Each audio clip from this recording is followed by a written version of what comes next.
ആയുർവേദത്തിൽ ഒരു പ്രത്യേക പരിഗണന ലഭിച്ച ഒരു വിഷയമാണ് മനസ്സ് എന്നുള്ളത്. അപഥ്യമായ ആരോഗ്യത്തിന് ഹാനികരമായ ജീവിതത്തിൻ്റെ പ്രധാന കാരണം എന്ന് പറയുന്നത് മനസ്സിൻ്റെ നിയന്ത്രണം ഇല്ലായ്മയാണ്. മനസ്സ് ഇന്ദ്രിയങ്ങളെ നിയന്ത്രിക്കുന്നതിന് പകരം ഇന്ദ്രിയങ്ങൾ പോകുന്ന വഴിക്ക് മനസ്സ് ചാഞ്ചാടുന്നത് കൊണ്ടാണ് മാനസിക വ്യഥ ഉണ്ടാകുന്നത്. ഏതാണ് നല്ല പ്രവൃത്തി എന്ന് നമുക്ക് അറിയാമെന്നാൽ പോലും മനസ്സിൻ്റെ ദുരാഗ്രഹം നിമിത്തം മനസ്സിനെ നിയന്ത്രിക്കാൻ കഴിയാത്തത് മൂലം നമ്മൾ തെറ്റുകളിലേക്ക് പലപ്പോഴും തിരിയാറുണ്ട്. ആദി മൂലം വ്യാധി ഉണ്ടാകും എന്നുള്ളത് ഒരു പഴമൊഴിയാണ്. ആദി എന്നാൽ മനസ്സിൻ്റെ വ്യാകുലതയാണ്, വ്യാധി എന്നാൽ രോഗത്തിൻ്റെ പര്യായവും. മാനസിക വിശേഷമായ ഈ ആദിയാണ് ശാരീരികമായ വ്യാധിക്ക് പലപ്പോഴും കാരണമാകുന്നത്. രോഗത്തെ വ്യാധി എന്ന് പറയുമ്പോൾ ആരോഗ്യത്തെ സമാധി എന്നാണ് വിശേഷിപ്പിക്കാറുള്ളത്. മനസ്സ് ചാഞ്ചല്യമില്ലാതെ യാതൊരുവിധ അസ്വസ്ഥ ചിന്തകളുമില്ലാതെ സമാധാനത്തോടുകൂടി ഇരിക്കുന്നതാണ് ഇവിടെ സമാധി എന്നതുകൊണ്ട് ഉദ്ദേശിക്കുന്നത്. ഇത്തരത്തിലുള്ള പൂർണ്ണമായ സമാധി സാധാരണ ജനങ്ങൾക്ക് സിദ്ധിക്കുവാൻ എളുപ്പമല്ല. അതുപോലെ പൂർണ്ണ ആരോഗ്യവും അപൂർവമായി മാത്രമേ അനുഭവപ്പെടുകയുള്ളൂ. വിവേകം കൊണ്ടും വിശ്വാസം കൊണ്ടും മനസ്സിനെ പൊതുവെ നിയന്ത്രിക്കാൻ കഴിയും. സദാചാരബോധവും നല്ല വ്യക്തികളുമായുള്ള ബന്ധങ്ങളും ഭക്തിയും യുക്തിയുമെല്ലാം ഈ വിഷയത്തിൽ നമുക്ക് സഹായകമാണ്. ആയുർവേദ പ്രകാരം നമ്മൾ കഴിക്കുന്ന ആഹാരത്തിൻ്റെ സൂക്ഷ്മമായ ഒരു അംശമാണ് മനസ്സായി പരിണമിക്കുന്നത് എന്ന് പറയപ്പെടുന്നുണ്ട്.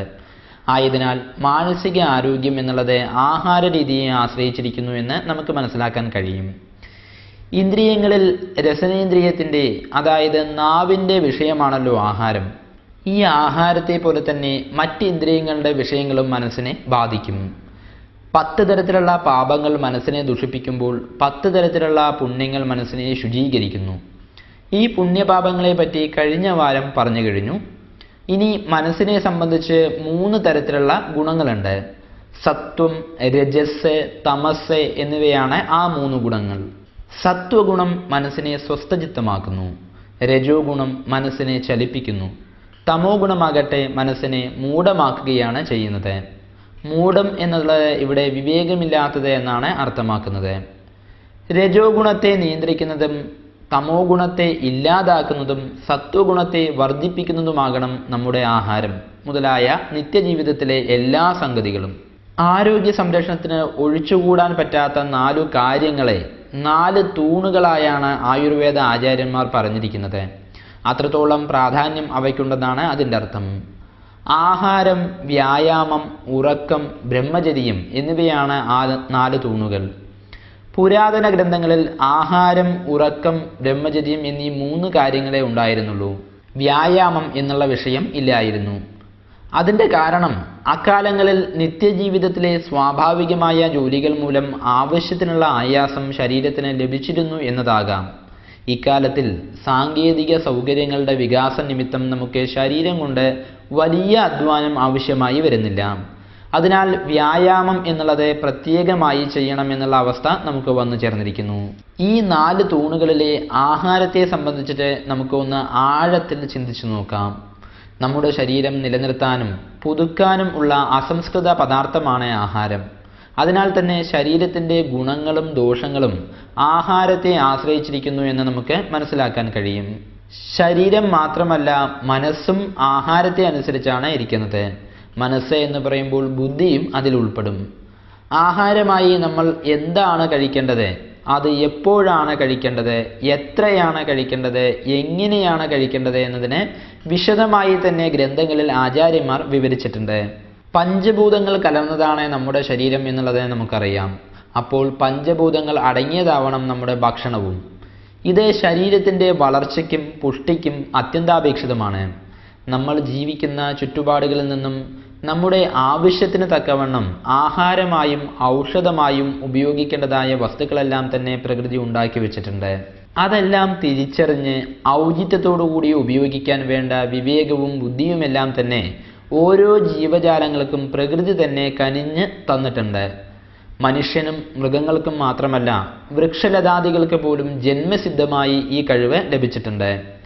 എന്നാൽ നമ്മുടെ ജീവിതത്തിൽ നമ്മുടെ ചുറ്റുപാടുകളിലെല്ലാം പലതരത്തിൽ ഉണ്ടായിട്ടുള്ള പരിഷ്കാരങ്ങളുടെ ഫലമായി സാങ്കേതികമായ സൗകര്യങ്ങൾ നിമിത്തമായി നമ്മുടെ പ്രകൃതി അവഗണിക്കപ്പെട്ടിരിക്കുന്നു എന്ന് മാത്രമല്ല, നമ്മൾ അതിനെ ധിക്കരിക്കുക കൂടി ചെയ്യുന്നു. അതാത് സ്ഥലങ്ങളിൽ തന്നെ ഉണ്ടാകുന്ന വസ്തുക്കൾ ഉപയോഗിക്കുക എന്ന സങ്കല്പം തന്നെ ഇല്ലാതായിരിക്കുന്നു. വാഹന സൗകര്യങ്ങൾ കൊണ്ടും മറ്റും ആധുനിക മനുഷ്യന് എന്ത് സാധനവും എപ്പോഴും എവിടെയും ലഭിക്കും എന്നുള്ള നിലയാണ് ഇപ്പോഴുള്ളത്. പഴക്കം തോന്നാതെ എന്തും എത്ര കാലവും സൂക്ഷിച്ചു വയ്ക്കാമെന്നുള്ള സാങ്കേതിക സൗകര്യം കൊണ്ട് എന്തും എന്നും എവിടെയും ലഭിക്കുമെന്ന് ആയിരിക്കുന്നു.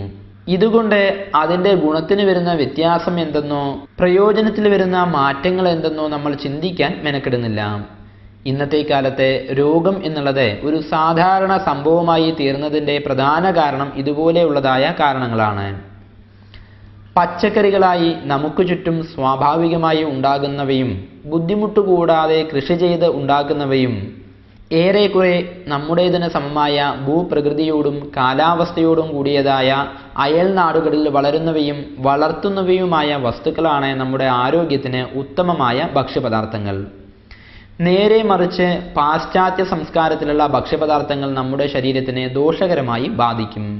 വിദേശീയങ്ങളായ പദാർത്ഥങ്ങൾ യോജിക്കാത്തത് കാരണം അത് വേണ്ടതുപോലെ ദഹിച്ച് ശരീരത്തിൽ ലയിക്കുകയില്ല എന്നുള്ളത് ഗവേഷണങ്ങൾ കൊണ്ട് തെളിയിക്കപ്പെട്ടിട്ടുണ്ട്.